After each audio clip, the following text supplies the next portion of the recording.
Hello Rahul. हमारे एक और स्टूडेंट से मिलते हैं, राहुल यादव से, जो सिकंदराबाद से हैं और इन्होंने केबी से 12th प्रिपरेशन की थी और अभी अभी एनडीए 1 का रिटर्न एग्जाम क्वालिफाई किया है। तो सबसे पहले राहुल, आपको इस रिटर्न को क्वालिफाई करने के लिए ढेर सारी शुभकामनाएं। Congratulations once again. Good evening sir and thank you very much sir. हाँ राहुल, मैं चाहूंगा कि देखिए, ये सेशन में पूरी तरह से चाहता हूँ जो बच्चे सिलेक्ट हुए हैं वो अपना व्यू और अपना जो एक्सपीरियंस है, सक्सेस जर्नी, वो बताएं। तो सबसे पहले मैं चाहूंगा कि आपका कब आपने सोचा कि आपको डिफेंस में जाना है, आपने उसके लिए क्या एक्शन लिया, किस ढंग से मेहनत की, और इस बार जब आपने एनडीए दिया तो आपका स्कोर कितना था मैथ्स में और जीएटी में। सबसे ज्यादा बच्चे यही जानना चाहते हैं। और आपने किस ढंग से प्रिपरेशन की, क्या आपका लाइफ स्टाइल और क्या रूटीन था। सर एक्चुअली जब मैं क्लास 10th जब मैंने कंप्लीट किया था अपना, तब मेरे एक फ्रेंड ने बताया था कि एनडीए करके एक एंट्री होती है ऑफिसर्स की। मैंने जस्ट पहले गूगल किया, इसके बारे में नॉलेज इकट्ठा की। फिर मुझे लगा कि हाँ शायद this is the career which I was looking for, like as coming from an army background. और मुझे भी काफी मतलब I was very motivated towards joining defence forces after class 10th। मैंने फिर और नॉलेज इकट्ठा की उसके बारे में। और जब मुझे पता चला एनडीए के बारे में, तो मैंने उसके बारे में मतलब क्या क्या रिक्वायरमेंट्स है उसकी, एग्जाम कैसे क्वालिफाई करना है और क्या स्ट्रैटेजी होनी चाहिए, पर्टिकुलरली एसएसबी के बारे में, क्योंकि उस टाइम पे लोगों को लगता था मतलब SSB is kind of very difficult for everyone to clear. फिर मैंने ये सब चीजें इकट्ठा की। फिर मैंने अपनी preparation class to be precise class 12 से स्टार्ट की। 11th में I was particularly focused towards NCC much. Okay. और उसके बाद जैसे जैसे क्लास 12th में एक्चुअली सर मेरा एक बार पैर फ्रैक्चर हो गया था और मेरा अगले ही महीने एनडीए का अटेम्प्ट था। बट स्टिल मैंने वो अपनी होप नहीं आ रही, मैंने प्रिपेयर किया। और मेरा प्लास्टर होपफुली 21 डेज बाद हट गया था। तो मैं फिर भी गया एग्जाम देने। बट स्टिल क्योंकि मैं स्कूल नहीं जा पाया था और उतनी प्रिपरेशन नहीं थी, I was not able to clear. ऐसे करके मैंने अटेम्प्ट अपने दिए और फिफ्थ अटेम्प्ट जब अभी 2020 वाला हुआ था, तो बेसिकली फोर्थ और फिफ्थ अटेम्प्ट दोनों एक साथ ही काउंट हो गए, दोनों पेपर हम्म। एक साथ हो गए। हम्म।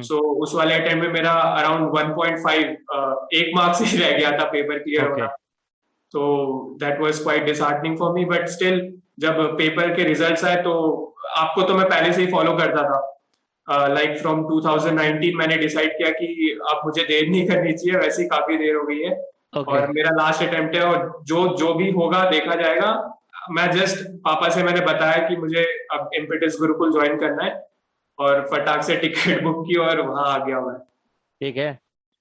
फिर आने के बाद का आपका क्या एक्सपीरियंस रहा। और सर जब मैं यहाँ से निकला था तो बस मेरा एक यही सपना था कि मुझे रिटर्न क्लियर करना है कैसे भी, किसी हालत में इस बार। बट वहां ज्वाइन होने के बाद लोगों से जब मैं मिला, आपसे इंटरेक्ट किया, तो मुझे पता चला कि बहुत सारी न्यू चीजें सीखने को मिली सर। तब उस टाइम पे मेरा ये ड्रीम मतलब ये थॉट नहीं था कि मुझे रिटर्न क्लियर करना है, क्योंकि अपार्ट फ्रॉम रिटर्न मैंने काफी कुछ नया सीखा, नए दोस्त बनाए, भोपाल को अच्छे से एक्सप्लोर किया। वहां पे आपकी गाइडेंस के अंडर मैंने काफी कुछ नई चीजें सीखी, जो फिर मुझे लगा कि अब पेपर क्लियर हो ना हो, बट ये जो एक्सपीरियंस मुझे मिला है वो लाइफ और लॉन्ग मेरे साथ रहने वाला है और काफी बढ़िया एक्सपीरियंस था यहाँ पे। देखो राहुल, क्या होता है, आपने कुछ बहुत अच्छी बातें बोली कि जैसे इम्पीटस गुरुकुल में आप आए, आपने लर्निंग किया। सक्सेसफुल होना नहीं होना एक डिफरेंट मैटर है, पर हमें लाइफ की जर्नी में लर्निंग बहुत इंपॉर्टेंट होती है।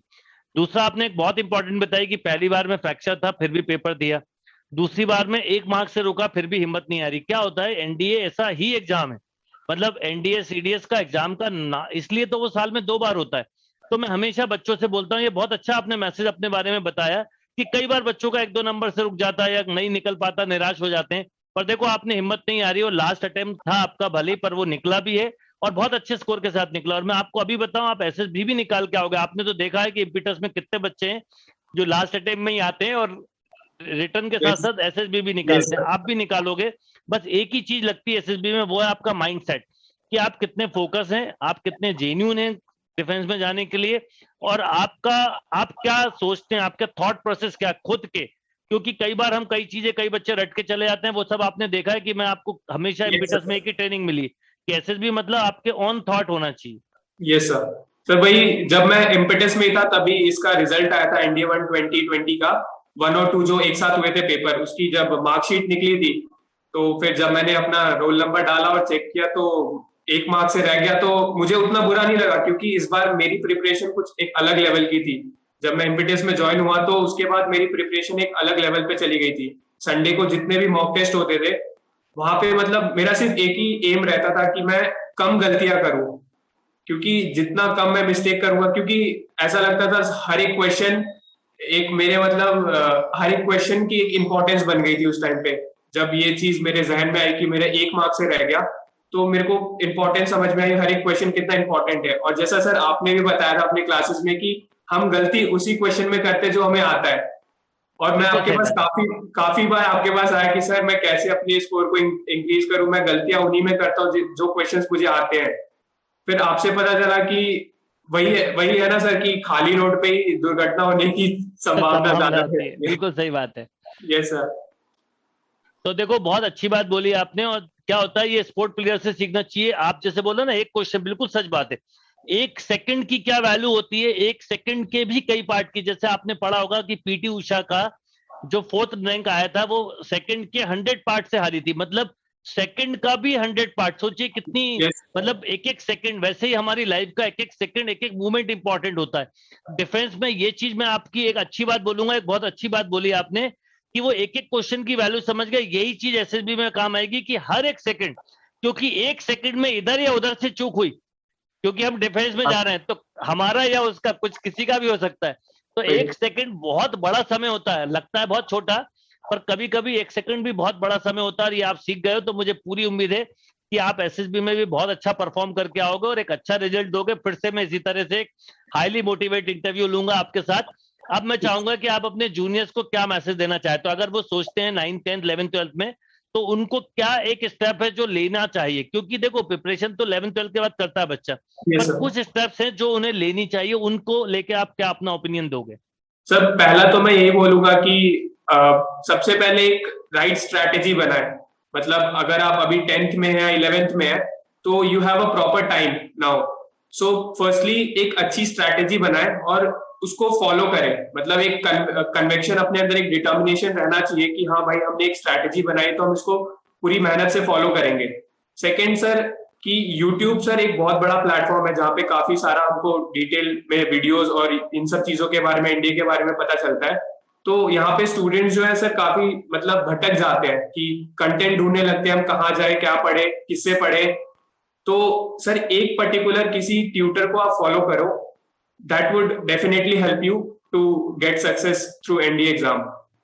एंड सेकेंडली सर अभी तो फिलहाल कोविड का टाइम है और मैं यही सजेस्ट करूंगा कि फेक न्यूज पे विश्वास ना करें। क्योंकि मैं जब इम्पिटस में था तो मैंने काफी सुना, आपके क्लास में जब मैं बैठा था तो लोग खाली कमेंट में यही मैसेज करते रह जाते थे कि एग्जाम पोस्टपोन्ड होगा, एग्जाम पोस्टपोन्ड होगा।